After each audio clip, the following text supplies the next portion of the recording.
سے ہوں. اس کی ہزاروں اور کروڑوں تشریح آپ نے سنی. اس حدیث کی خصوصیت اور بھی ہے کہ کچھ حدیثیں ایسی ہیں کہ جو ہمارے یہاں پائی جاتی ہیں اہل تشیع، اور کچھ ہمارے یہاں مستند نہیں، اور کچھ ایسی ہیں کہ جو ان کے یہاں مستند ہے، ہمارے یہاں ان کا معیار نہیں ہے. مگر یہ وہ حدیث ہے جو مشترکہ کامن طور پر دونوں کے یہاں معیار حاصل کیے ہوئے. یہ وہ حدیث ہے کہ جو صحیح مسلم میں بھی ہے، صحیح بخاری میں بھی ہے، یعنی ان کے یہاں صحاح ستہ میں بھی ہے، اور اپنے یہاں کتب اربعہ میں بھی ہے. یہ وہ حدیث ہے. مگر اکثر ایسا ہوتا ہے کہ روایتوں میں کچھ حصہ لے لیا جاتا ہے، باقی حصہ غائب ہو جاتا ہے، باقی حصہ اڑ جاتا ہے. جیسے کہ اس حدیث کے ساتھ بھی ہوا ہے، حسین و منی وانا من الحسین. یہ حصہ تو سب کو یاد ہے، مگر اس کے آگے کے حصہ کم لوگوں کو یاد ہے یا کم وضاحت ہوئی ہے. آگے کے حصے میں ارشاد ہو رہا ہے احب اللہ من احب حسینہ، اور اس کے ترجمے میں بھی علماء میں اتفاق نہیں. میں 2-4 منٹ آپ کے سامنے جو میں نے کچھ عالموں کی کتابیں اور دوسری کتابیں پڑھی تو اس میں ترجمے میں بھی اتفاق نہیں. میں نے دیکھا 2 طرح کے ترجمے کی گئے، اور اس کی وضاحت یوں کی ہے، غالباً آیت اللہ علی نقی صاحب نے وضاحت کی ہے کہ اس میں عربی گرامر میں جملے 2 طرح کے ہوتے ہیں. ایک جملہ ہوتا ہے جملہ خبریہ، یا اس کو انگلش میں کہا جائے انفارمیٹو، جس میں بتایا جاتا ہے کوئی افعال ہو رہا ہے. مثال کے طور پر یہ آ رہے ہیں، یہ انفارمیشن ہو گئی. وہ کھانا کھا رہا ہے، یہ انفارمیشن ہو گئی. جس میں جو ہو رہا ہوتا ہے وہ بتایا جاتا ہے، وہ ہوتا ہے جملہ خبریہ، انفارمیشن دی جا رہی ہے. اور دوسرا جملہ ہوتا ہے جملہ انشائیہ. جملہ انشائیہ میں مثال کے طور پہ یہ کرو، یہ اٹھا دو، یہ مجھے دے دو. اور اکثر دعا کے کلمات بھی اسی جملہ انشائیہ سے آتے ہیں کہ اللہ مجھے یہ عطا کر دے. یہ جملہ انشائیہ میں آتا ہے. تو بعض مفسرین کا کہنا ہے کہ حب اللہ من حب حسینہ جملہ خبریہ ہے، یعنی اس میں خبر دی جا رہی ہے. تو میں کہتا ہوں تو بھی بات صحیح ہے. کیا خبر دی جا رہی ہے؟ پھر سے حدیث کو پڑھیے، حسین منی وانا من الحسین، میرا حسین مجھ سے اور میں حسین سے ہوں. احب اللہ من احب حسینہ، اگر یہ جملہ خبریہ ہے اور اس میں یہ اطلاع دی جا رہی ہے تو رسول کیا کہہ رہے ہیں؟ اللہ اس سے محبت کرتا ہے جو حسین سے محبت کرتا ہے. یعنی جملہ خبریہ سے بات کنفرم ہو جا رہی ہے کہ جس طرح سے میں حسین مجھ سے اور میں حسین سے ہوں، اور اس کے بعد کا جملہ رسول یہ فرما رہے ہیں کہ اللہ اس سے محبت کرتا ہے جو حسین سے محبت کرتا ہے. اب بات ختم ہو گئی. اگر محبوب خدا بننے کے عاشق ہو تو وہ محب حسین بن جاؤ. اور اگر یہ جملہ انشائیہ ہے جس کو دعا کے کلمے میں کہا جائے گا تو پھر رسول کے جملے کا ترجمہ کیا ہوگا؟ اللہ اس سے محبت کر جو حسین سے محبت کرے.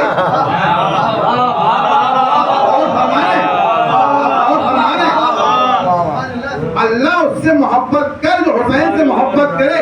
اب کس مائی کے لال میں یہ طاقت ہے جو کہہ دے کہ یہ جملہ کس نے ادا کیا؟ رسول اللہ نے. تو ہمارے جیسے ایروں غیروں کی دعا قبول ہو جائے، اور جس کے صدقے میں دعا قبول ہوتی ہے اس کی دعا قبول نہیں ہوگی. صلوات محمد.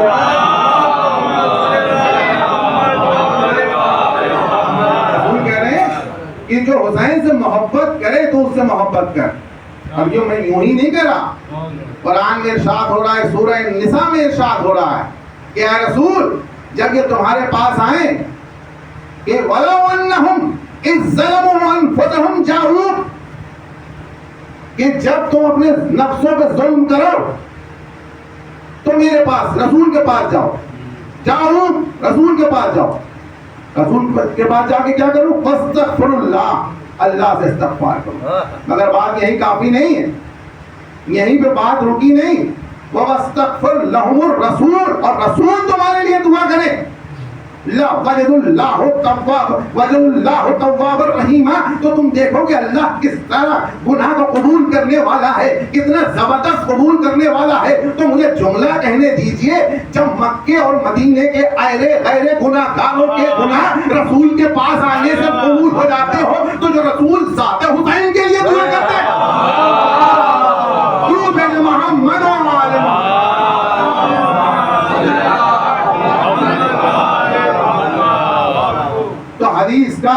نتیجہ یہ نکلا کہ اگر محبوب خدا بننا چاہتے ہو تو محب حسین بن جاؤ، اگر معشوق خدا بننا چاہتے ہو تو عاشق حسین ہو جاؤ۔ اور یہاں پہ ایک سوال اور ہو سکتا ہے، اور وہ سوال یہ ہو سکتا ہے کہ ہم نے اکثر علماء سے سنا ہے، اور اس میں اہل بیت کی حدیث بھی موجود ہے، اقوال بھی موجود ہے، کہ اگر کوئی حدیث قرآن کے سامنے آ جائے تو اس حدیث کو قرآن سے ملا کے دیکھو، اور اگر حدیث اور قرآن میں تضاد ہو تو کس کو مانو؟ قرآن کو مانو۔ خود اہل بیت علیہ السلام نے کہا ہے کہ ما قلنا، کہ اگر کوئی حدیث ہمارے مقابلے میں آ جائے، قرآن کے مقابلے میں آئے تو دیوار میں مار دو، میں نے نہیں کہی وہ، ہم نے نہیں کہی وہ۔ تو ہمیں دیکھنا پڑے گا قرآن اس سلسلے میں کیا کہہ رہا ہے۔ حدیث نبوی سے تو نتیجہ یہ نکل رہا ہے کہ اگر تم اللہ کے محبوب بننا چاہتے ہو تو حسین کے حبیب بن جاؤ، حسین کے محبوب بن جاؤ۔ اب قرآن میں کیا ارشاد ہو رہا ہے؟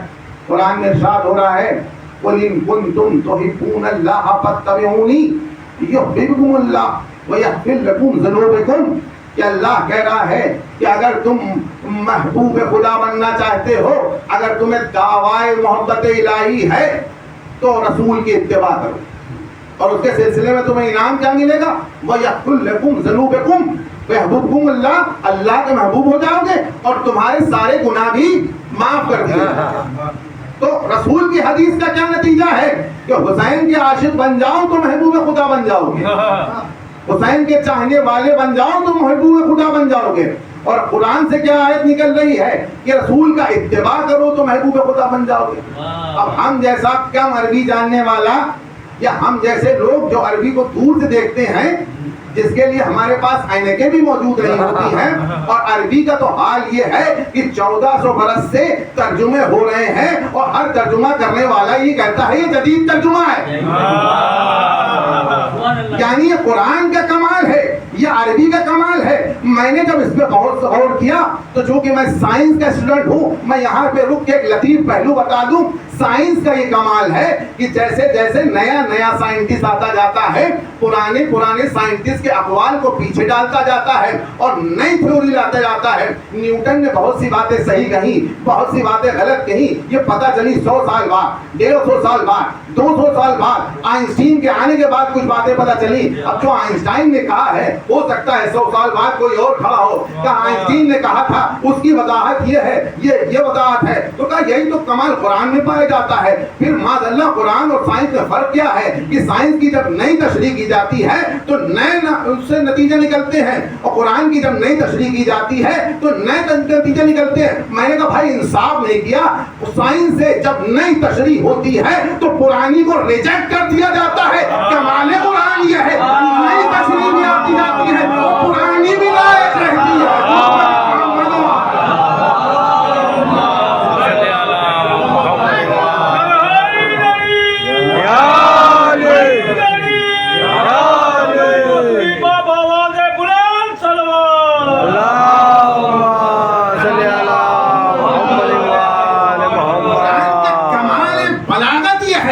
کہ جتنی نئی تشریح کرتے جاؤ گے وہ تو ظاہر ہوتی جائیں گی، لیکن جو پرانی ہے وہ باقی رہیں گی۔ تو یہاں قرآن کیا کہہ رہا ہے کہ اگر محبوب خدا بننا چاہتے ہو تو رسول کی اطاعت کرو۔ کہ یہ تو کنٹراڈکشن ہو گیا۔ وہاں یہ کہا جا رہا ہے کہ محبوب خدا بننا چاہتے ہو تو محبوب حسین ہو جاؤ، محب حسین ہو جاؤ، اور یہاں کہا جا رہا ہے کہ محبوب خدا بننا چاہتے ہو تو رسول کی اطاعت کرو۔ کہ اطاعت کے معنی کیا ہیں؟ کہ تم جیسے لوگ جو کم جانتے ہیں پہلے غور تو کرو کہ کیا کہا جا رہا ہے۔ اطاعت کے معنی کیا ہیں؟ کہ اطاعت کے معنی تو میں نے جو پڑھے ہیں وہ پیروی کرنے کے ہیں۔ کہ اور آسان کرو، کہ پیروی کرنے کا مطلب یہ ہوتا ہے جو رسول کرے وہ کرو۔ اب یہ دیکھو رسول نے اپنی حیات میں کیا اگر حسین سے محبت کی تو تم بھی حسین سے محبت کرو۔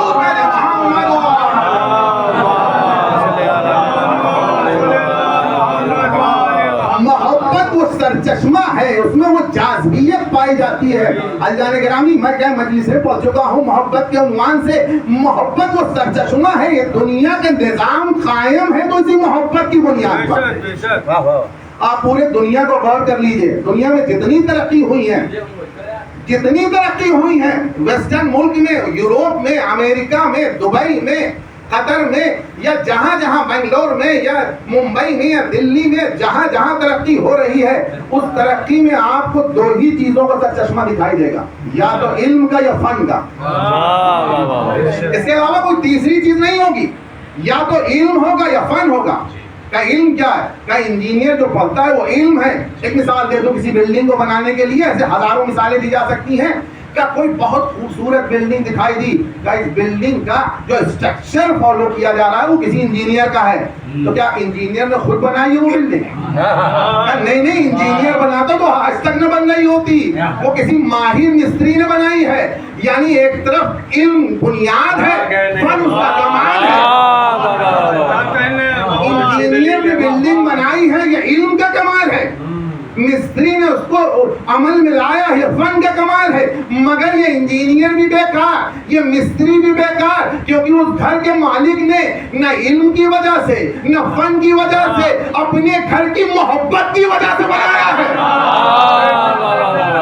یہ تاج محل یوں ہی مشہور نہیں ہے، دنیا کی ہزاروں بلڈنگیں تاج محل سے مہنگی ہوں گی، لیکن تاج محل مشہور اس لیے ہے کہ اس میں علم و فن کا کمال اس لیے ہے کہ اس میں محبت کی یاد سمائی ہوئی ہے۔ تاجدار گرامی، ہم بھی اسی لیے یہاں بیٹھے ہیں، ہمارے دل میں ان کی محبت سمائی ہوئی ہے۔ روح جو محمد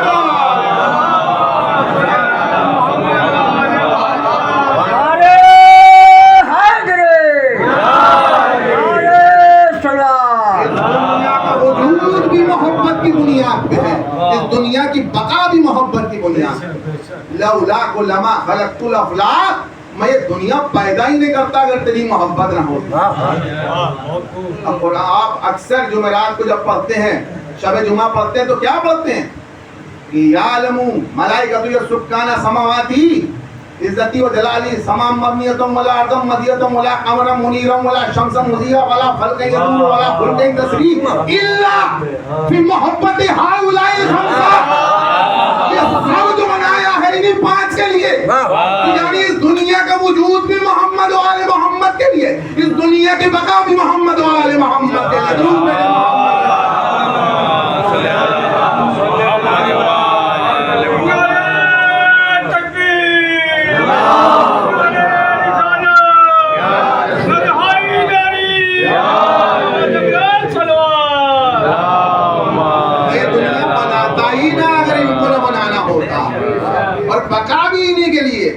ایک اور آپ نے حدیث سنی ہوگی، لولا حجہ لساقط الارض، اگر اس دنیا سے حجت ختم ہو جائے تو دنیا چند لمحوں میں ختم ہو جائے۔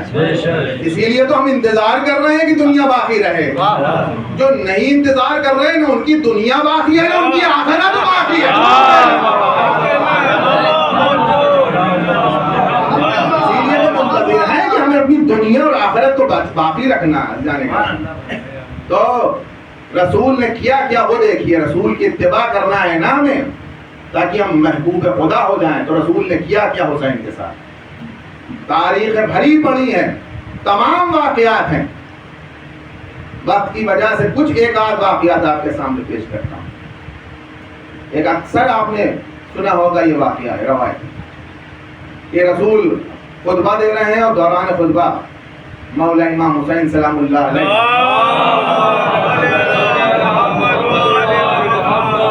کے دامن میں پیر الجھا ہو گئے تھے۔ جب یہ جملہ میں سنتا ہوں تو میں سوچتا بھی ہوں کہ جو حسین، اچھا یہ گرنا دبا کے دامن میں، یہ ہمارے ہاں بچوں کے ہاں، ہمارے بچوں میں پایا جائے گا نا۔ یہ تو وہ گھرانہ ہے کہ جہاں بچے اگر کھڑے بھی ہوتے ہیں اور ہارون رشید کی سواری نکلتی ہے تو کہا تم اور بچوں کی طرح کھیل کیوں لے رہے ہیں؟ ہم دنیا کے کھیلنے کے لیے تھوڑی آئے ہیں۔ جہاں بچپنے میں امام ہو اس کا گرنا بھی تو کسی مصلحت سے خالی نہیں ہوگا۔ اب وہ بچہ گر گیا باہر۔ تو میں اس کو یوں مثال سے سمجھاؤں کہ جیسے مثال کے طور پر آپ سب اس سے واقف ہیں اور سب ہم ایک دوسرے سے محبت کرتے ہیں، اور یہ بھی محبت حسین کا صلہ ہے کہ ہم میں جو محبت پائی جاتی ہے وہ کسی اور میں نہیں پائی جاتی۔ اگر کوئی بچہ، ہمارا ہی بچہ، اگر ہماری بچی آ جائے اور وہ گر جائے تو یہ بتائیے کچھ چیزیں روایت میں لکھی ہوتی ہیں اور کچھ چیزیں ہم اپنے عقلی اعتبار سے بھی تو سوچ سکتے ہیں, فطری اعتبار سے بھی.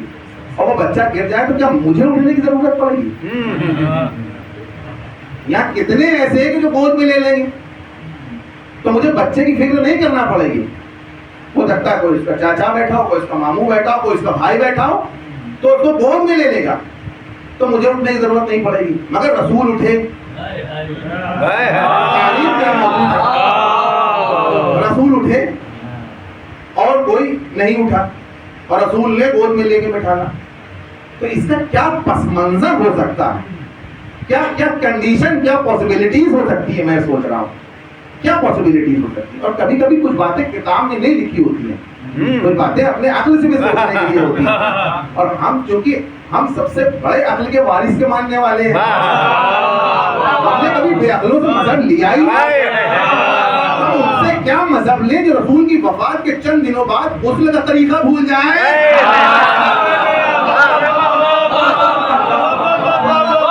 ہمارے تو بچے کو بھول جاتا ہے. ہمارا تو بچہ یہ بھی نہیں آج تک بھولا کہ 2 کی 4 پڑھنی ہوتی ہے کہ 4 کی 2 پڑھنی ہوتی ہے. ہمارے یہاں جمعے کو ہی ہوتا ہے درود بھیجے محمد.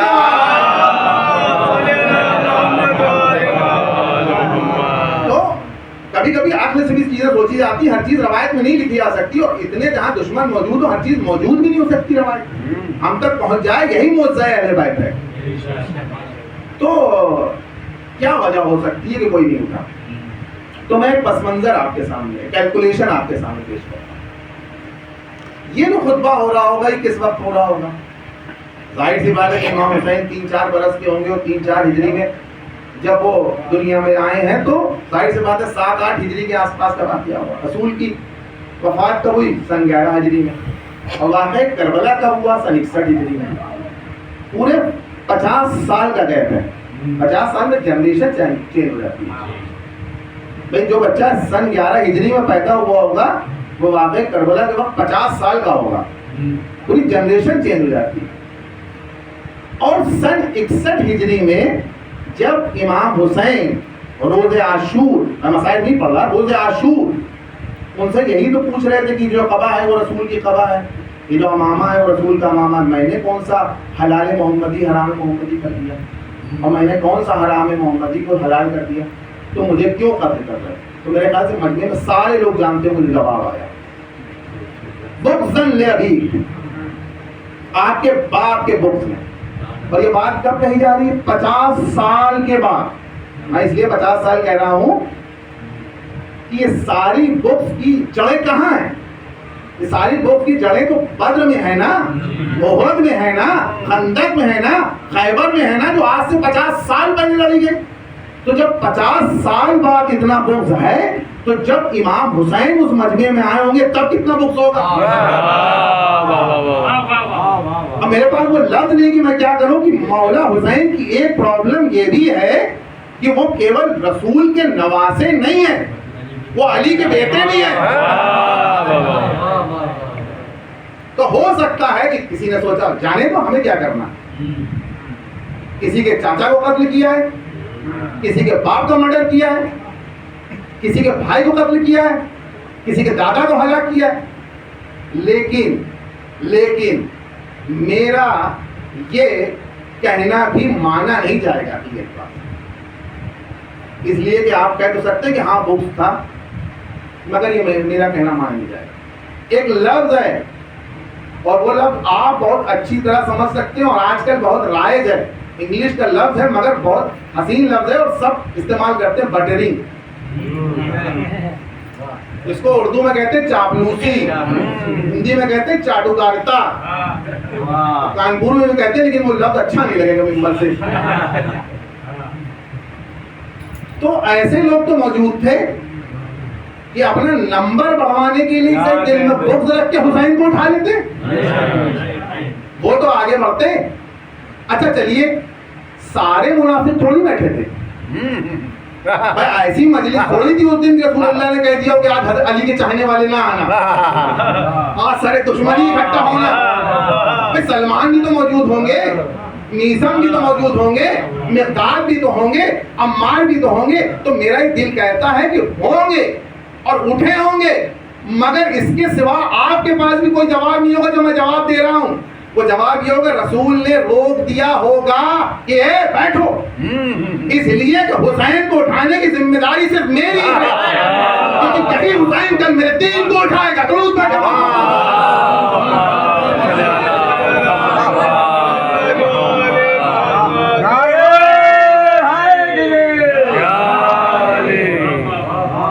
رسول نے اٹھایا ہوگا. اور شاید رسول یہ کہنا چاہ رہے ہوں کہ بھلے ہی حسین کا بچپنا ہے، بھلے ہی یہ طفلی کا زمانہ ہے، بس بھلے ہی آغاز کا زمانہ ہے، مگر میں آج سے ہی سب کو متوجہ کر دو. دیکھو ہوش میں رہنا، حسین میں کسی کے دماغ میں یہ خبر نہ پیدا ہو جائے کہ بھلے ہی بچپنے میں ہم نے حسین کو سہارا دیا تھا، اس لیے کہ نہ حسین تمہارے سہارے کا محتاج ہے نہ تمہاری مدد کا محتاج ہے. حسین تو وہ ہے کہ جو آدم کی مدد کرے تو آدم کی دعا قبول ہو جائے، ابراہیم کی مدد کرے تو ابراہیم آگ سے باہر نکل آئے. درود پہ محمد.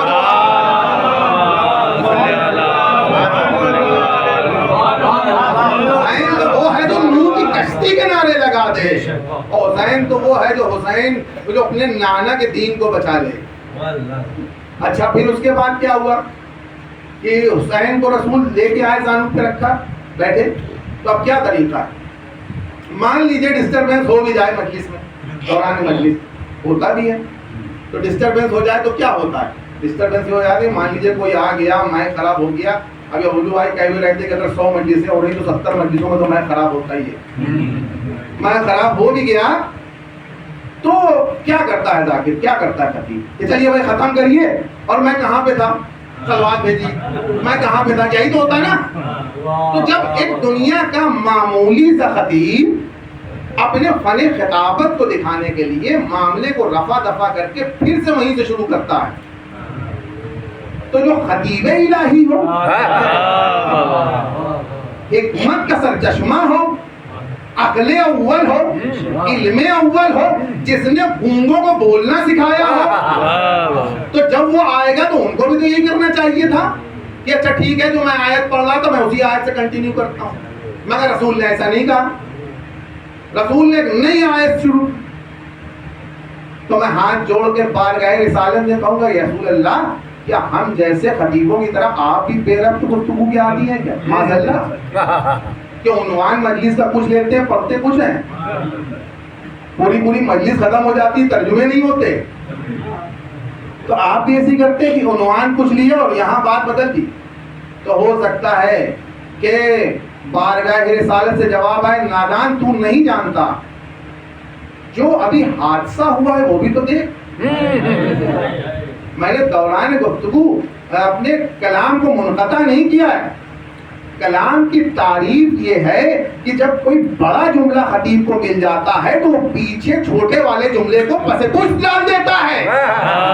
جب بڑا عنوان مل جاتا ہے تو پیچھے والا عنوان چھپ جاتا ہے. کہ دیکھ حادثہ کیا ہوا ہے. میں نے کہا حادثہ یہ ہوا ہے کہ حسین گرے ہیں اور آپ ان کو گود میں لے کے آئے ہیں. تو رسول نے آیت کیا پڑھی؟ اب وہ آیت سے کلیئر کیجئے. رسول نے کہا میری آیت کو پڑھ. میں نے کیا پڑھا؟ رسول نے پڑھا انما اموالکم و اولادکم فتنہ، کہ تمہارے لیے تمہارا اموال، تمہارا مال اور تمہاری اولاد آزمائش ہے. یہ اردو والا فتنہ نہیں ہے، عربی میں فتنہ کا معنی آزمائش ہے. تمہارے لیے تمہاری اولاد، تمہارا مال آزمائش ہے. تو میں پوچھوں گا رسول اللہ یہاں کون سی آزمائش ہو رہی ہے؟ رسول اللہ نے کہا سورہ مباہلہ سے ابنانا کی منزل پہ پہنچ. تمہاری اولاد تمہارے لیے آزمائش ہے. ابنانا و ابناکم کے منزل سے حسین میرا بیٹا، اور یہ کہا یہ آزمائش ہے. یعنی اللہ رسول کی آزمائش لے کے یہ دیکھ رہا تھا کہ آیا رسول اپنے خطبے کو جاری رکھتے ہیں یا حسین کو اٹھا کر قیامت تک کے لیے محبت حسین کو مہر لگاتے ہیں. محبت محمد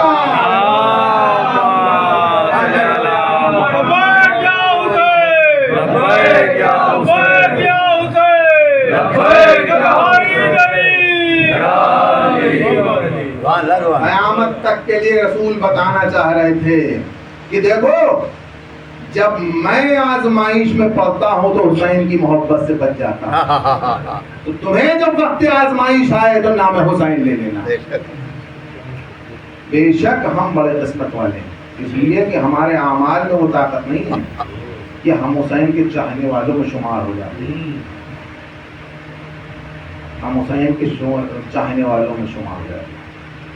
چھٹے امام کی غالباً حدیث ہے،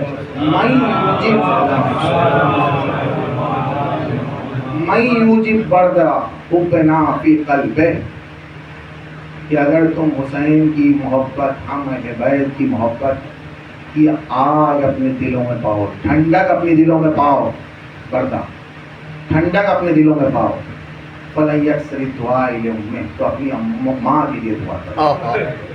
اس لیے کہ تم میں کوئی اعمال نہیں تھا جو تم حسین کے چاہنے والے. یہ کمال حسینی تھا کہ تمہارا سلیکشن کر دیا. یہ دربار حسینی ہے کہ جہاں جو آتا ہے وہ حر بن جاتا ہے. حسین اس آئینہ خانے کے نام ہے کہ جہاں آنے کے بعد ہر ایک کو اپنا چہرہ حسینی نظر آتا ہے. اور میں آپ کے سامنے ایک واقعہ پیش کرنا چاہتا ہوں. حسین کمال ہیں، اور میں اپنے ترجمے کا آخری فکرہ نہیں بھولا ہوں کہ ان الحسین مصباح الہدیٰ وسکینۃ النجاۃ. حسین ہدایت کے چراغ ہیں. پتہ نہیں کتنوں کو ہدایت مل گئی حسین کے ذریعے. ایک بڑا حسین جملہ ہے علامہ ضمیر اختر کا. انہوں نے کہا کہ آپ نے لکھنؤ میں بڑے امام باڑے کو دیکھا ہوگا. وہاں ایک طرف مسجد ہے اور ایک طرف امام باڑہ ہے، اور مسجد میں اب شاید ہو کہ نہ وہ بورڈ لگا ہوا ہے وہاں پہ، یہاں نان مسلم الاؤڈ نہیں ہے. اب بھلے ہی ہٹا دیا گیا، ہم نے دیکھا ہے اپنی آنکھ سے کہ یہاں نان مسلم الاؤڈ نہیں مسجد میں، لیکن امام باڑے میں کسی کو روک نہیں ہے. تو میرے خیال سے ضمیر اختر کہتے ہیں کہ میرے خیال سے اللہ نے حسین کو وہ حیثیت ادا کی ہے کہ اے حسین، جو آنا چاہے انسانیت کے دروازے پہ پہلے جب تم سے مل لے گا تو میرے پاس آنے لائق ہو جائے. میرا دربار تو مخصوص ہے، مگر ہم نے تمہیں انسانیت کے لیے کھول، اس لیے ہماروں میں ہم آنے میں کسی کو نہیں روکتے، تبرک دینے میں ہم کسی کو نہیں روکتے، حسین کا غم منانے میں ہم کسی کو نہیں روکتے. حسین کا غم منانے میں ہم اس لیے نہیں روکتے کہ حسین کا غم اسلام کا غم نہیں ہے، حسین کا غم کسی قوم کا غم نہیں ہے، حسین کا غم کسی خاص فرقے کا غم نہیں ہے، حسین کا غم انسانیت کا غم ہے. حسینیت کا غم وہ غم ہے کہ جس میں انسانی دل ہوگا وہ غم حسین منائے گا. نہیں منائے گا تو کچھ تو ہو سکتا ہے مگر انسان نہیں ہوگا. محمد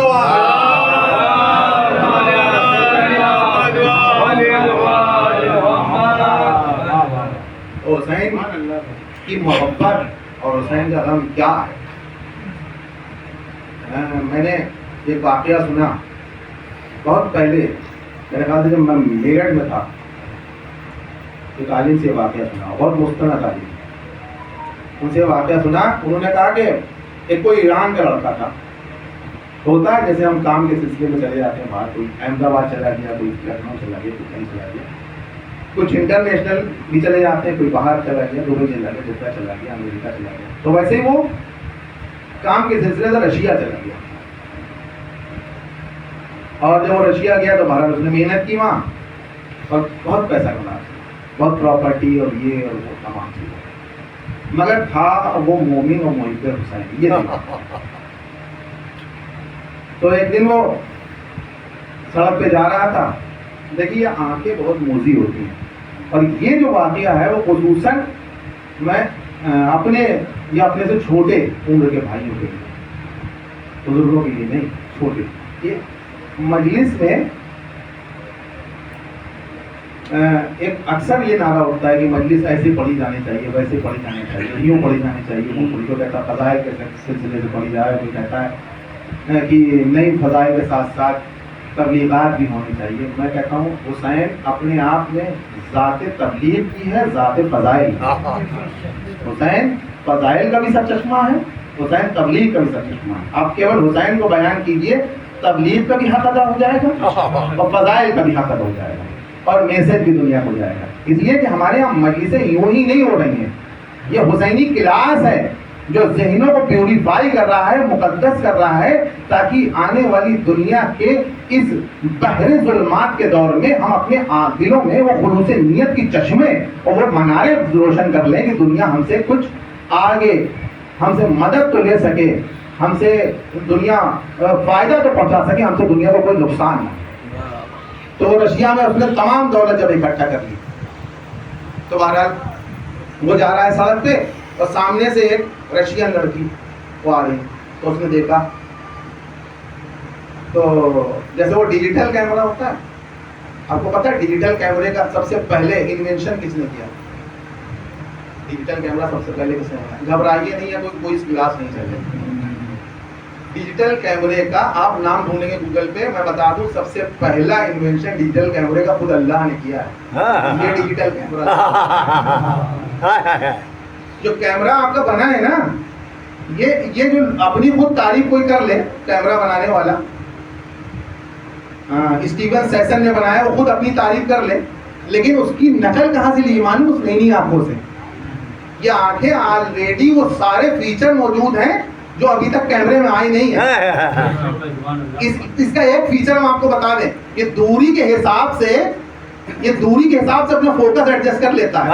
آپ جو یہ لینس لگاتے ہیں یہ نہیں کر پاتا, یہ دوری کے حساب سے فوکل لینس ایڈجسٹ کر لیتا ہے. کبھی آپ آنکھیں چھوٹی کر کے دیکھتے ہیں, کبھی کھول کے دیکھتے ہیں, یہ جو آپ کرتے ہیں نا, یہ لینس کی فوکل لینس کو ایڈجسٹ کرتے ہیں, یہ اسی کیمرے میں پایا جاتا ہے. اچھا, جو ڈیجیٹل کیمرہ آپ استعمال کرتے ہیں, کمپیوٹر جو لوگ استعمال کرتے ہوں گے تو انہوں نے دیکھا ہوگا, میں نے کہا نا نوجوانوں کے لیے خاص طور پہ, تو کبھی کبھی کچھ ایسا آ جاتا ہے جو ڈیلیٹ نہیں ہوتا ہے, ہیک ہو جاتا ہے. تو اس کے ساتھ بھی وہی ہوا کہ وہ تصویر اس لڑکی کی اس کی آنکھوں میں کھنچ گئی اور دل میں اتر گئی, مگر وہ تھا مومن. تو اس نے کیا کیا کہ اس کے گھر کا پتہ کیا, اور وہ نہیں کہ وہ روز آنا ہو جانا, اس نے اپنے دوستوں کو جو وہاں تھے اس کے, ان کو کہا کہ ایسا ہے کہ بھائی اس کے گھر میں شادی کا پیغام لے کے جاؤ. تو دوست اس کے گئے اور بات بتائی کہ لڑکا بڑا کامیاب ہے اور یہ اور وہ. تو ان کے والد نے کہا ٹھیک ہے, مجھے بھی بہرحال لڑکی کی شادی کرنی ہے, لیکن ہاں جیسے کہ ایک والد کا فرض ہوتا ہے کہ میں بھی پتہ تو کروں کہ بہرحال کیا ہے. تو انہوں نے 10-15 دن پتہ کیا, اور کہا ٹھیک ہے ساری چیزیں صحیح ہیں, لڑکے میں کوئی کمی نہیں, بہت بااخلاق ہے, اور علم کے اعتبار سے بھی صحیح ہے, اور حالات کے اعتبار سے بھی صحیح ہے, مگر ایک کمی یہ ہے کہ وہ مسلمان ہے. یہ جو صاحب تھے یہ مسلمان نہیں تھے, یہ تھے کرسچن. تو یہ مسلمان ہے اور میں ہوں کرسچن. تو میرا مطالبہ یہ ہے کہ اگر وہ کرسچن ہو جائے تو مجھے کوئی اعتراض نہیں. تو جب یہ پیغام اس کے دوستوں نے وہاں پہنچایا تو اس نے کہا کہ جانا تو اس کے لیے مذہب تھوڑی چھوڑ دوں گا, مگر شیطان سے بچیے. میں نے کہا نا واقعہ سنانے کے پیچھے مقصد بھی یہی ہے, مگر شیطان سے بچیے. ان الشیطان انسان عدو مبین, شیطان انسان کا کھلا ہوا دشمن ہے.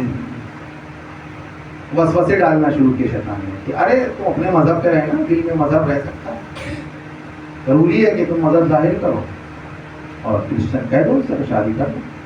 تو بہرحال انہی وسوسوں کے تحت وہ آیا اور اس نے یہی بات کہی کہ میں مذہب کرسچن, مذہب عیسائیت اپنانے کو تیار ہوں, اور آپ کو شادی کر دیجیے. بہرحال شادی ہو گئی. اب جب شادی ہو گئی تو مجھے یہ یاد نہیں کہ ان کس مہینے میں ہوئی شادی, ہاں مگر پھر وہ رمضان کا مہینہ گزرا, اور شوال کا مہینہ گزرا, اور ذیقعد کا مہینہ گزرا, اور ذی الحج کا مہینہ گزرا. تو اس نے کوئی رابطہ اپنے گھر خاندان سے ختم کر لیا. ذی الحج کا جب مہینہ گزرا اور جیسے ہی محرم کا چاند نمودار ہوا تو اس کو اپنے وطن کا محرم یاد. اب وہ 1 تاریخ گزری اور 2 تاریخ گزری, اس نے اپنی بیوی کو بھی نہیں بتایا. تو اب وہ یہ سوچ رہا ہے کہ فلاں کے یہاں مجلس ہو رہی ہوگی, اور فلاں کے یہاں جلوس نکل رہا ہوگا, اور یہ ہو رہا ہوگا. کرتے کرتے شب عاشور آ گئی, اور جب شب عاشور آ گئی تو اچانک اس کی چیخ نکلی, یا حسین ان الحسین مصباح الہدی وسکینۃ النجاۃ. حسین ہدایت کا چراغ ہیں اور ڈوبتے ہوئے کا سہارا, نجات کی کشتی ہے. تو اس کی بیوی نے آ کے اس سے پوچھا یہ تمہیں اچانک تم کیوں ایک دم گمسم کیوں رہتے ہو، اور یہ میں 9-10 دن سے دیکھ رہی ہوں، نہ تم صحیح سے بول رہے ہو، نہ صحیح سے بات چیت کر رہے ہو، نہ کھانا صحیح سے کھا رہے ہو. تو بیوی کو تنہائی بھی لے گیا اور کہنے لگا کہ میں تم سے ایک بات شیئر کرنا چاہتا ہوں، مگر یہ کہ کسی سے کہنا مت. کیا میں نے تم سے ساری چیزیں چھپائی، تم یہ تو جانتی ہو مسلمان تھا. ہمارے یہاں ایک شخصیت ہے اس کا نام حسین ہے. میں اپنے ماں باپ کو بھول گیا، اپنے بھائی بہن کو بھول گیا، کسی کو نہیں یاد کیا، لیکن جب محرم آیا ہے تو پتہ نہیں کیوں دل کچوڑ رہا ہے اور وہ شخصیت رہ کے اندر سے مجھے جھنجھوڑ رہی. تو اس کی بیوی کو بھی کیوریوسٹی ہوئی، اس نے وجہ پوچھی کون ہے حسین. تو اس نے کہا کہ میں کوئی ذاکر تو تھا نہیں، میں کوئی خطیب تو تھا نہیں، بہرحال جو سنا تھا وہ میں نے پڑھنا شروع کیا. اب جب میں نے بیان کرنا شروع کیا نا، ایک بہت ضروری چیز ہوتی ہے، بہت ضروری چیز ہوتی ہے، بہت ضروری. ہم لوگ کے ساتھ ہی تو پریشانی نہیں ہے، اللہ ہم سب کو سلامت رکھے اور ہم سب کو وسوسوں سے دور رکھے. مگر ایک چیز جو بہت ضروری ہے وہ ہے خلوص دل، خلوص نیت، دل کا صاف ہونا. وہ عورت دل کی صاف تھی. تو جب اس نے بیان کرنا شروع کیا مسائل کو تو وہ عورت چیخ مار کے رونے لگی. وہ عورت چیخ مار کے رونے لگی، بے ہوش ہو گئی. تو پھر اس نے کہا بات ختم کر دی، پھر وہ عورت سو گئی. پھر وہ عورت اٹھی اور کہا کہ جہاں سے واقعہ ختم کیا تھا پھر ہم سے شروع کرو. اس نے پھر بیان کرنا شروع کیا. تو اس نے دوران گفتگو پھر یہ پوچھا کہ کیا تم اس عظیم شخصیت کے لیے کچھ محبت محسوس کر رہی ہو؟ اس نے کہا ہاں، جب ان کا نام آتا ہے تو پتہ نہیں کون سی ہوٹ ہے جو میرے دل میں کلپ جاتی ہے.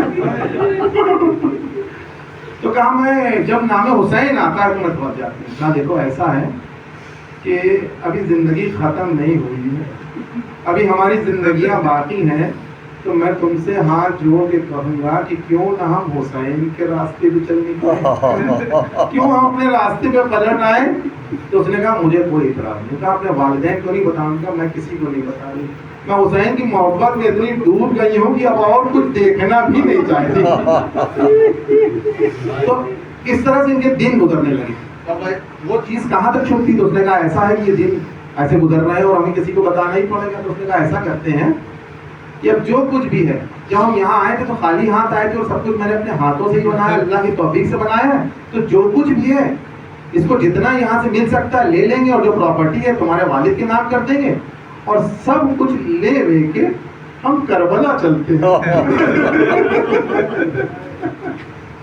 ہم دونوں کربلا چلتے ہیں، وہیں رہیں گے امام کے روضے کے پاس، وہیں کوئی چھوٹا موٹا سا کام کر لیں گے. ہاں بیوی راضی ہو گئی اور بات طے ہو گئی اور ساری تیاری ہو گئی. بار ساری تیاری ہو گئی. میں خواب کا قائل نہیں ہوں، میں آپ کو بتا دوں میں خواب کا قائل نہیں. ساری تیاری ہو گئی. جب ساری تیاری ہو گئی تو اچانک کیا ہوا کہ اس کے بیوی کے درد شروع ہوا، اور ایسا شدید درد شروع ہوا کہ پوری رات تڑپتی رہی اور صبح انتقال ہو گیا.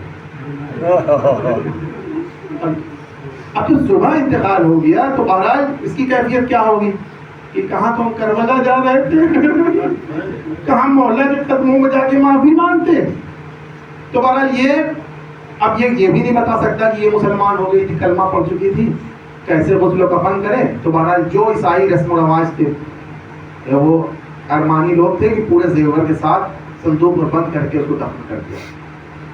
یہ رات کے وقت آیا کیونکہ یہ حسین کا چاہنے والا. اس نے کہا کہ میں ایسے کیسے دفن کر دوں اپنی مومنہ بیوی کو بنا غسل و کفن کے. تو اس نے صندوق کھولا تو عجب منظر دیکھا، صندوق میں بیوی نہیں، صندوق میں بیوی نہیں ہے، کوئی ایسا مرد جس کے داڑھی نہیں ہے، مونچھیں ہیں، وہ پڑا ہوا ہے. یہ چونک گیا، یہ باہر آیا، اسے کچھ سمجھ میں نہیں آیا. اس نے کہا قبر تو وہی. اب جب وہ رات میں سویا تو جیسے رات میں سویا تو مولا حسین سلام اللہ علیہ اس کے خواب میں آئے اور مولا کہتے ہیں کہ تم رو کیوں رہے ہو؟ کہا مولا میری بیوی بہت چاہتی تھی کہ آپ کی زیارت کروں، میں نے وہ کر نہ سکی۔ گھبرانے کی بات نہیں۔ کہا بیٹا گھبرانے کی، بچے گھبرانے کی بات نہیں ہے۔ کہا تمہاری یہی تو خواہش تھی تمہاری بیوی کی کربلا ہے، میں نے اسے کربلا بلا دیا، اور ایک جو یہ ہے یہ کربلا کے لائق نہیں تو میں نے اسے یہاں بھیج دیا۔ اب یہ پریشان ہو کر تمہاری بیوی فلاں کربلا یا قبرستان پر، اب یہ کربلا پہنچ گیا۔ اب یہ کربلا پہنچا تو وہاں کے منتظمین سے اس نے بڑی التجا کی، کہا ایسے کیسے کسی ٹکڑے کو کھولتے ہیں؟ جب اس نے پورا واقعہ بتایا تو جو اس میں سے ایک منتظم تھا اس کو یقین ہوا تو اس نے کہا اچھا ٹھیک ہے رات کے وقت کرتے ہیں ایسا۔ کچھ عورتوں کو بھی اس نے بلا لیا تاکہ غسل کی ضرورت پڑی، اور جب قبر کھولی اس نے تو وہی معظمہ اس قبر میں موجود تھی۔ بہرحال غسل و کفن کے بعد تو اس نے وہ زیور لیے، اور یہ کہانی کہاں سے شائع ہوئی؟ مرجع کے پاس وہ زیور لے کے آیا کہ اب ان زیور کو کیوں دفن کریں، بہرحال ان کو راہ پوٹا میں خرچ کر دے۔ تو مرجع نے پوچھا یہ کیا ہے، خمس ہے کیا ہے، صدقہ ہے؟ اس نے پورا واقعہ بتایا تو مرجع نے کہا برجستہ ان الحسین مصباح، حسین ہدایت کا چراغ ہے، کب کس کو کہاں ہدایت مل جائے، حسین ہدایت کا چراغ ہے، نجات کی کشتی ہے۔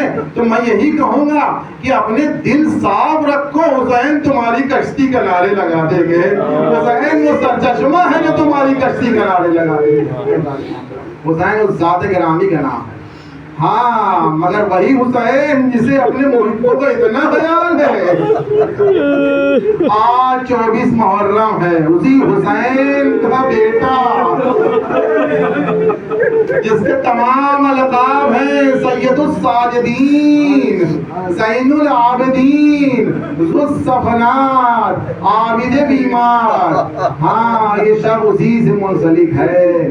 25 محرم کو الشام بن عبد الملک نے جب زہر دیا ہے تو اسی زہر سے مولا شہید ہوئے ہیں۔ عالم اسلام میں 4 بکا گزرے ہیں۔ میں کچھ منٹ آپ کے سامنے بس مولا سید سجاد کے مصائب اور ختم دعا۔ عالم اسلام میں 4 بکا گزرے ہیں۔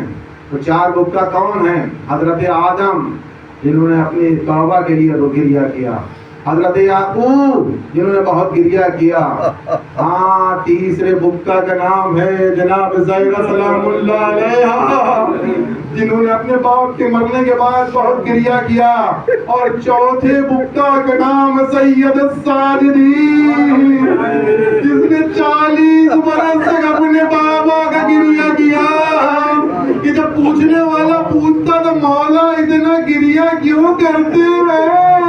شہادت تو آپ کے گھر کی میراث ہے، پر مولا نے یہی تو کہا تھا پلٹ کے منہار تم نے انصاف نہ کیا، شہادت ہمارے گھر کی میراث ہے، کیا ماں بہنوں کا بے پردہ ٹوٹا ٹوٹا دیار دیار بنایا جانا مولا کا حال یہ تھا کہ اتنا روتے تھے کہ وضو کا پانی جو ہے وہ خراب ہو جاتا تھا، وضو کا پانی خالص نہ رہتا تھا۔ ایک مرتبہ شہاب الدین زہری مولا کے پاس تشریف لائے۔ شہاب الدین زہری مولا سے کہتے ہیں مولا میرے بیٹے کی شادی ہے، میں چاہتا ہوں آپ کے بابرکت قدم میرے گھر میں پڑ جائے تو میرے یہاں تقریب مبارک ہو جائے۔ مولا نے کہا بڑے ٹھنڈے دل سے مولا نے کہا شہاب الدین کربلا کے بعد سے ہم نے کوئی خوشی منانا چھوڑ دیا، شہاب الدین بابا کی شہادت کے بعد سے ہم کسی خوشی میں شامل نہیں ہوتے۔ پتہ نہیں کن حساس جملوں سے مولا نے کہا تھا، شہاب الدین کچھ نہ بولے، اٹھ کے چلے گئے۔ پھر کچھ سوچ کے واپس آئے کہ مولا میں نے اپنے یہاں شادی کی تقریب سے پہلے آپ کے بابا کی مجلس کا انتظام کیا۔ ہاں مولا سجاد کہتے ہیں ہاں شہاب الدین آپ تمہارے گھر آئیں گے، تو یہ مجلس آرزوئے سید سجاد ہے، یہ مجلس آرزوئے جناب زینب ہے۔ اب وہ کہتے ہیں ہم تمہارے گھر آئیں گے۔ اب مولا سجاد شہاب الدین زہری کے گھر پہنچے، مسند صدارت پہ شہاب الدین زہری نے مولا کو بٹھایا، فرزدق سے کہا مرثیہ پڑھو۔ ایک مرتبہ فرزدق نے مرثیہ پڑھنا شروع کیا ہر طرف آہو بکا تھا، ہر طرف گریا تھا، مولا بھی رو رہے تھے، شہاب الدین زہری بھی رو رہے تھے۔ ایک مرتبہ شہاب الدین زہری نے دیکھا کہ مولا کی آواز نہیں آ رہی ہے۔ شہاب الدین زہری نے دیکھا مولا مسند صدارت پہ نہیں ہے۔ ایک مرتبہ شہاب الدین زہری نے ادھر ادھر نگاہ گھمائی، دیکھا مولا صفِ نیال میں جہاں مومنین کی چپلیں پڑی ہوئی مولا وہاں تشریف فرما، دیکھا مولا مجھ سے کوئی غلطی ہو گئی کا شہاب الدین میں جو دیکھ رہا ہوں تم نہیں دیکھ رہے کا شہاب الدین اس مجلس میں رسول اللہ تشریف لائے۔ شہاب الدین اس مجلس میں میری دادی فاطمہ تشریف لائی ہے۔ علامہ نقطن پڑھا کرتے تھے فی ید آخر خطون کہ جناب زینب کے ہاتھوں میں ایک رومال ہوتا ہے، ثم الدموع والباطین، اور وہ رونے والوں کی آنکھوں سے آنسو لے کر اس میں جمع کرتی ہے۔ مولا اتنا گریا کرتے تھے، پوچھنے والے نے پوچھا مولا جب پانی آتا ہے اور پانی دیکھ کے روتے ہیں؟ میں نے کوئی غلطی کر دی؟ غلام نے پوچھا مولا میں نے کوئی غلطی کر دی؟ کہا نہیں نہیں تم نے کوئی غلطی نہیں کی، جب تم پانی لاتے ہو نا تو مجھے اپنے بابا حسین کی یاد آ جاتی ہے کہ وہ ایک 6 مہینے کا میرا چھوٹا بھائی تھا جس کے لیے قوم اشقیا سے پانی مانگ رہے تھے، اور وہ کون بچہ تھا کہ جناب ام کلثوم کا یہ آپ نے جملہ سنا ہوگا اکثر خطیبوں سے کہ وما ترا کیف یتلذا، کہ وہ بچہ ایسے منہ کھول رہا تھا کہ جیسے چھوٹا سا چڑیا کا دانا منہ کھولتا ہے۔ کہا شہاب الدین کہا میں کھانا لانے پہ نہیں روتا، ہاں مگر اس لیے روتا ہوں کہ جب میں نے اپنی پھوپھی سے پوچھا تھا کہ اے پھوپھی اماں آپ بیٹھ کے کیوں نماز پڑھتی ہے، تو پھوپھی اماں نے کہا تھا کھانا اتنا کم آتا ہے کہ اب میرے پاس طاقت وہ نہیں رہی کہ میں کھڑے ہو کے نماز پڑھوں۔ جب بازار میں مولا سید سجاد بس ایک تو واقعہ پڑھنے کی ہمت جٹا رہا ہوں، آپ کا ساتھ چاہیے، اور جب آپ کو آنسو آئے تو دعا کیا کیجئے کہ یہ ماں کی طہارت ہے، اور مولا فرماتے غالباً چھٹے مولا فرماتے ہیں کہ دیکھو میرے جد پہ بھوکا نہ کیا کرو، نطفہ کیا کرو۔ کسی پوچھنے والے نے پوچھا بھوکا اور نطفہ میں فرق کیا ہے، تو کہا بھوکا کہتے ہیں گھٹ گھٹ کے رونے کو، سچک کے رونے کو، لیکن نطفہ کہتے ہیں جیسے ماں اپنے جنازے اپنے بیٹے کے جنازے پہ پین کر کے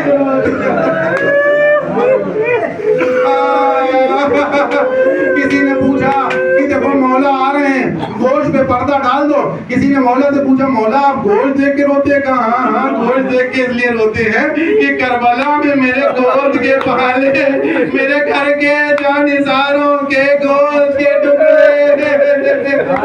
بس ایک واقعہ اور ختم دعا۔ جب یہ قافلہ شام پہنچا ہے تو شام میں ایک بن عتیبہ نام کا ایک شخص تھا جو شام کے مسافر خانے میں آرام کر رہا تھا۔ اچانک اس نے شادیانے سنے، رقص و طرب کی آواز سنی، تو اس نے اپنے بغل والے مسافر سے پوچھا کیا مسلمانوں کی کون سی عید ہے، آج اتنی خوشی کیوں منا رہے ہیں؟ اس نے کہا کسی خارجی نے خروج کیا تھا، آج اس خارجی کے خاندان کو رسوا کر کے اس خاندان کو اسیر کر کے یہاں لایا گیا ہے۔ میں نے سوچا ایسا کون سا خاندان ہے جو تجو پہ میں باہر نکلا، اب میں نے دیکھا نیزوں پہ کچھ سر ہیں، وہ سر اتنے روشن ہیں کہ جیسے کسی اولیاء اللہ کے سر۔ ابن عتیبہ کہتے ہیں میں نے دیکھا کچھ بیویاں ہیں ان کے سروں پہ چادر نہیں ہے، مگر روب جلال ایسا ہے کہ ذکر خدا میں شکر خدا میں نے دیکھا ایک جوان، ایک شریف النفس جوان اس مجمع میں اس گھوڑے پہ بیٹھا ہوا، زنجیر سے اور بیڑیوں سے جھگڑا ہوا۔ میں اس کے پاس گیا، میں نے پوچھا تم کون ہو اور تم نے کیا کیا تھا؟ اس نے پلٹ کے پوچھا بن عتبہ تم تو یہاں کے رہنے والے نہیں ہو۔ میں چونک گیا، میں نے پوچھا آپ کو میرا نام کیسے پتا ہے؟ کیا تم نے مجھے پہچانا نہیں؟ ابن عتبہ تم نے مجھے پہچانا نہیں؟ تم تو صحابی رسول ہو، کیا تم حسین ابن علی کو نہیں پہچانتے؟ میری جان قربان، مولا حسین کہ میں ان کا بیٹا علی بن حسین ہوں۔ اس نے تماچے مارنا شروع کیا، مولا یہ کیا ہو گیا؟ آقا حسین کا جنازہ میں تلاوت کر رہے ہیں وہ میرے بابا حسین. یہ پلٹ گیا, یہ اس نے سینے میں ہاتھ مارا کہ مولا میں آپ کی کیا مدد کر سکتا ہوں. کہا ابن عتیبہ ایک بات بتاؤ. یہ کسی, میں کہتا ہوں یہ وقت کسی پہ نہ آئے جو مولا پہ. ابن عتیبہ ایک بات بتاؤ, تمہارے پاس کچھ پیسے ہیں جو خاندان ہمیشہ سے لوگوں کو دیتا رہا. کہا ابن عتیبہ تمہارے پاس کچھ پیسے ہیں. ابن عتیبہ نے کہا ہاں 2000 درہم ہے. کہا ابن عتیبہ بازار چلے جاؤ کچھ چادریں لیا میری ماں بہنوں کے سر میں ڈال دو. یہ تماشائی, یہ تماشائی میری ماں بہنوں کے بھروسے چادریں نہیں رہنے دیتے. ایک مرتبہ ابن عتیبہ گئے, چادریں لے کے آئے, چادریں انہوں نے سروں پہ ڈالی. ایک مرتبہ نیزہ بردار آگے بڑھے, نیزوں سے چادریں واپس کھینچ لی. امام نے کہا ابن عتیبہ اب یہ اس کے چارہ ان سے کچھ پیسہ دے کے کہو کہ یہ جو نیزوں پہ سر لیا یہ آگے چلے جائیں تاکہ یہ تماشائی میری ماں کے بڑوں کو نہ دیکھ سکے. ایک مرتبہ تماشائیوں میں غل ہوا, کسی نے پتھر مارا, مولا حسین کے سر میں پتھر لگا, خون جاری ہوا. ابن عتیبہ سے رہا نہ گیا, تلوار نکال لی, مولا حکم دیجئے. کہا ابن عتیبہ تم سے اتنا صبر نہ ہوا, ہم کربلا سے یہاں پتھر اٹھاتے چلے آئے. امام کی وقت شہادت ہے. مولا باقر کو بلایا, کہا باقر یہ بتاؤ کہ تم نے جب کربلا میں کیا دیکھا.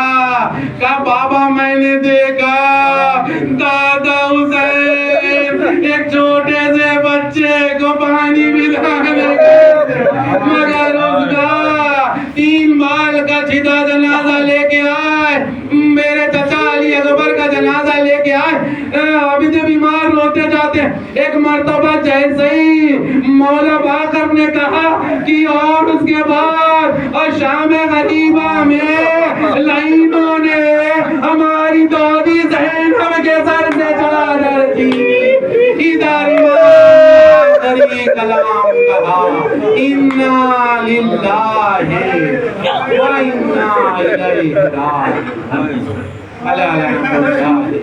علی قوم الظالمین.